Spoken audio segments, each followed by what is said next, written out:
So this is the second of the 2 irons that I was going to tear down. This one, really is quite an old one, this one.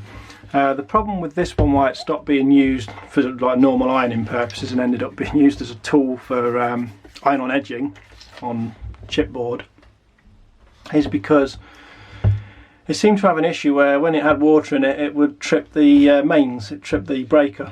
So obviously there's some kind of a leak internally that's getting into the electrics on it, so obviously not ideal to be using that. This has just got a pretty crappy little slidey door here and a tiny little hole for filling up the water. Certainly not a scratch on the new iron I've got. It's quite weighty though, a bit heavier than the other one. Nice weight to it, but ultimately it's scrap. So like the other iron, it looks like we've got the same thing again. We've got a screw on this back panel that it looks like we probably need to take out first.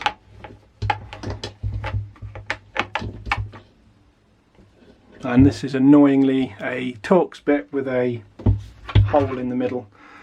Oh, what a shame. Seem to have a set of those.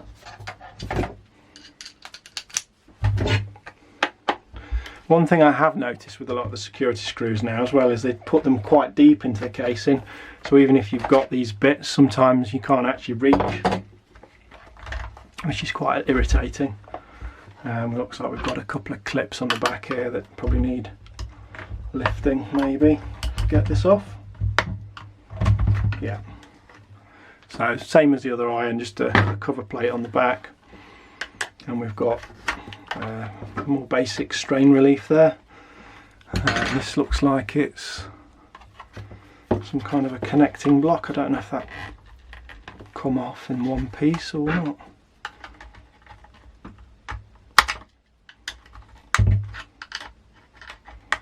So this is scrap, so it really doesn't matter. Just put that down on there so I don't make a big dent in the desk or the bench.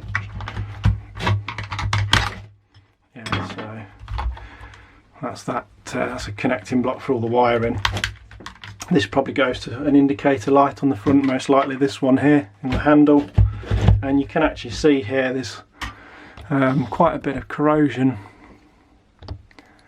on here, so that's definitely indicative of a leak of some sort. Actually broken one of the clips off there. This is cast aluminium by the looks of it. So I would assume somewhere there's going to be another screw. Just bust those clips out of the way. See if we can pull this top bit off.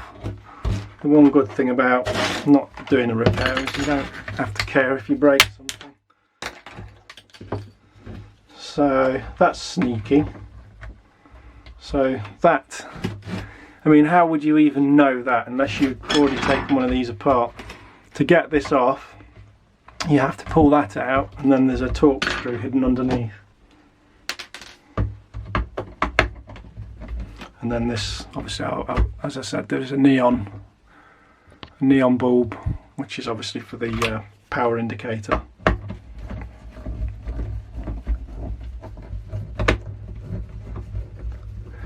Always difficult trying to keep hands out of the way of the camera like this.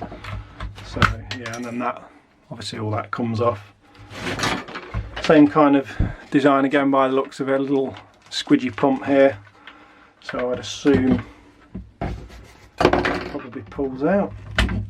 No, not quite what I expected, but yeah, you can see it's a similar kind of setup. You push down and that automatically springs up, so it will draw water up through here in all likelihood and then eject the water out through there. And we could actually probably try that. If I put that on one side, I might have a go with that later. Again, I've got another Torx screw down here, slightly bigger one. And at the front here, this is the front jet for, well, one of the buttons would trigger that. I don't know where the other pump is then. Oh, there's only one button on this, so there's only a button for the front jet, and then everything else must just be controlled from these sliders. So there's not an extra steam button by the looks of it, or is there? No, getting everything wrong on this one. Yeah, so that button would just push on that pump for this front jet here.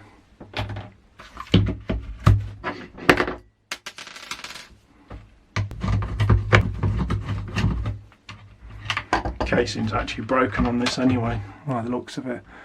I'm not surprised because I think this was dropped a few times. I think it was dropped one time too many, and that's when it started tripping the RCD circuits in the house. Yeah, I mean, all it would take is a bit of water bridging these contacts with your power, and that would trigger it.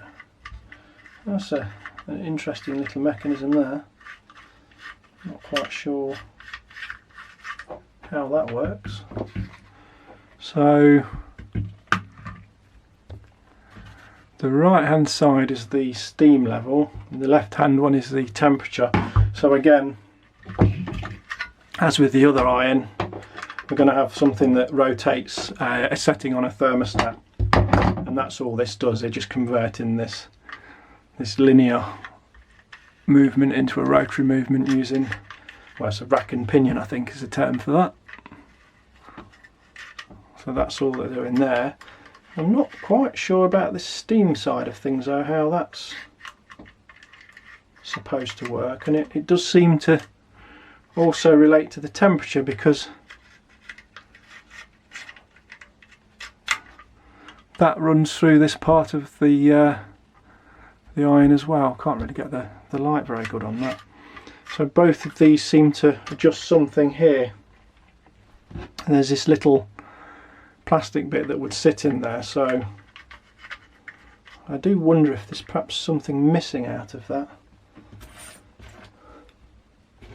And we've got this spring, so it looks as though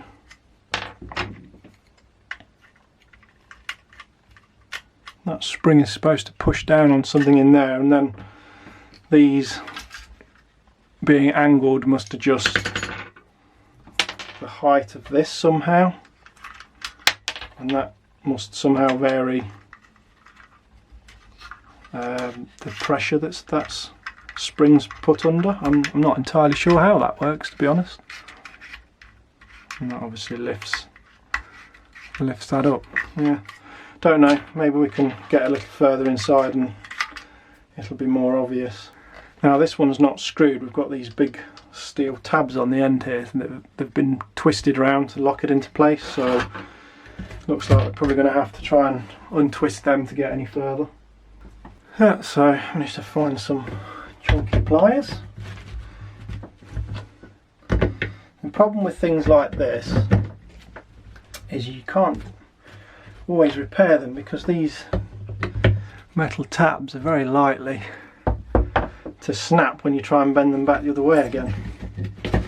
So that's just a cast, I think, is it? I'm not sure, that is actually metal.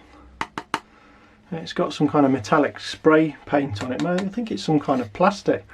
Probably a very high temperature tolerant plastic of some sort. And again, we're looking at a very familiar story here, where obviously the element is sealed against the sole plate with some kind of gunk of some sort, and then any water will be fed into that somehow. Yeah, really no clue on how that works. And again, here I can see that's all rusted up, so there's definitely been a leak in here. Let's see if we can get any further. Well, that wasn't easy to get out. This one won't be either. This is the problem with cheap screwdriver bits. That unfortunately has completely destroyed that, which is a real shame, because it's actually one of the security bits. I should have used a normal one instead of a security bit. Never mind. Luckily I do have another set, but yeah, that's well and truly rusted on that one. So I'm not sure we're going to get too much further with this. So there's a nut down there which is holding that onto the plate. and I think we'd still need to undo this one anyway, so I don't think I'm going to be able to get too much further. You might, if it shows, it may be possible to see down in this gap here. I don't think it's going to be that easy to see, but down in this gap here is where the thermostat is. So this is adjusting a mechanism as before with the other one, so there'll be a long metal bar, probably two types of metal, and as that gets heated it will either switch on or off. But it doesn't really seem to want to work at all, that. So yeah, not so much of a successful teardown with this one, but in principle it's ultimately going to be the same as the other iron, really. It's all the same basic design. Well, let's just have a quick go with this little pump.